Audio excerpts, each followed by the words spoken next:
high-level delegation from New Zealand is in India, and the aim is to deepen the bilateral partnership between the two countries. I'm right now sitting with Rene de Monchy, the CEO of Tourism New Zealand, and Greg Foran, the CEO of Air New Zealand. Rene, let me start by asking you, how do you see Indian tourists arriving in New Zealand? What is the number that you've seen in the past few years, and what is the target that you have now for 2025?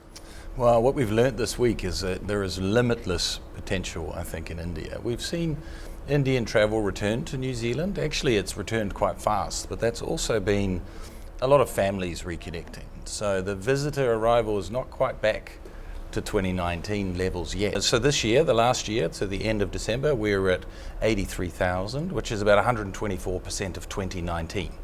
But within that, visiting friends and family was the bigger proportion.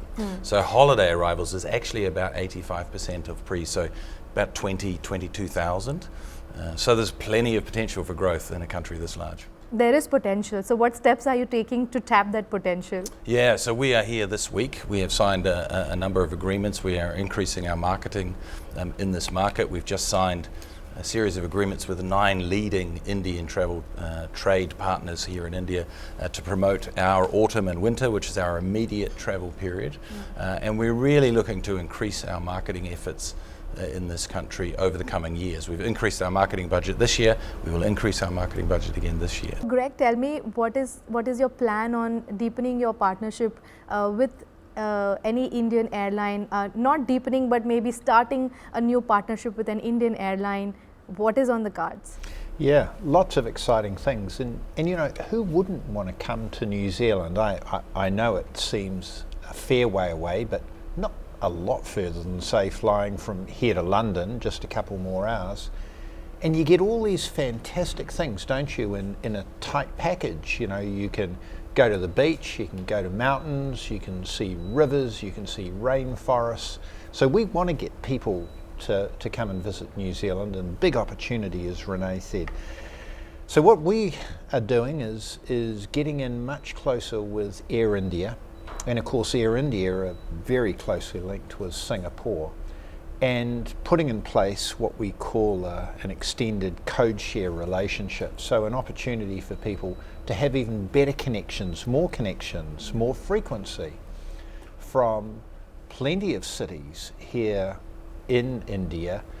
Initially going through the hub at Singapore, and then getting to New Zealand, but also being able to use Air India, for example, to get to ports in Australia and then get on an Air New Zealand flight and get to Auckland or Wellington, Christchurch, Queenstown.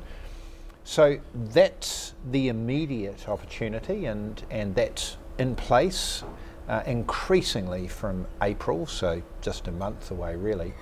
And then longer term, as aircraft become available, as regulatory approvals get attained, that direct flight.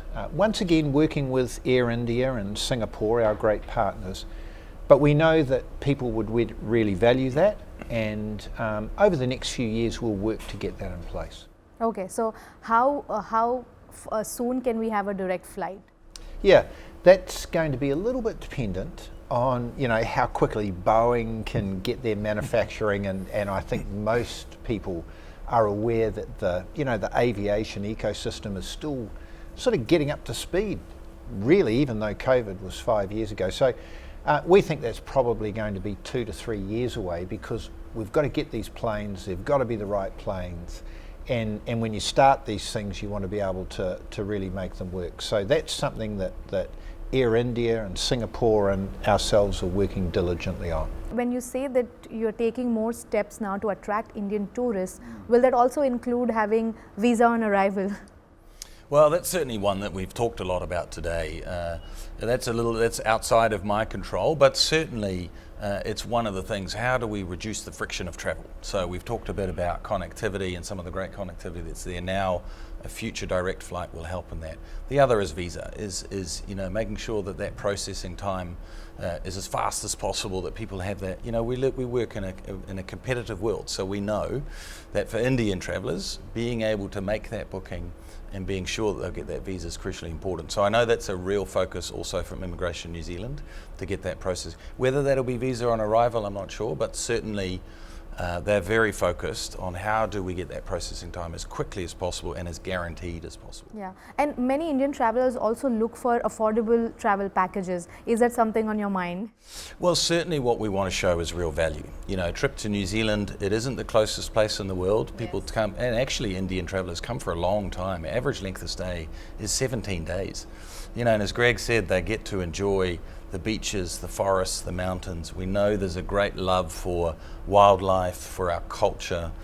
So we're really conscious, you know, with the travel partners that we work with here in India, is that we have a really good package. What is the itinerary they're looking for, and making sure they get value from that visit. You know, we want them to have a fantastic experience, have a high value experience, and then share it with their family and friends. You know, one of the things I think that's occurring, I think it's next year, is 100 years of cricket. That's right. Between India and New Zealand. You know, two very favourite teams. And, you know, it's clear to me the love of cricket in India is just unbelievable. So just consider, very soon there's going to be a 100-year celebration. And we would love to see everyone come down and not only enjoy the scenery and the culture and the wine, but why don't we take in a cricket match while we're down there? Exactly, and many such events that you can host. Is something like this also is being planned? Yeah, that's certainly. I mean, having been in India this week, we have again felt the passion for cricket on every street corner, in every conversation. Even our Prime Minister's speeches, generally there's always conversations about cricket. You know, there's an upcoming tour coming up which will be fantastic. And obviously we look forward also to the Cricket World Cup.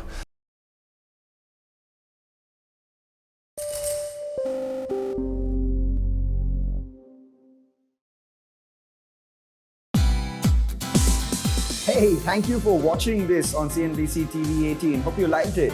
For more such interesting news and updates, follow CNBC TV18 on all the social media platforms.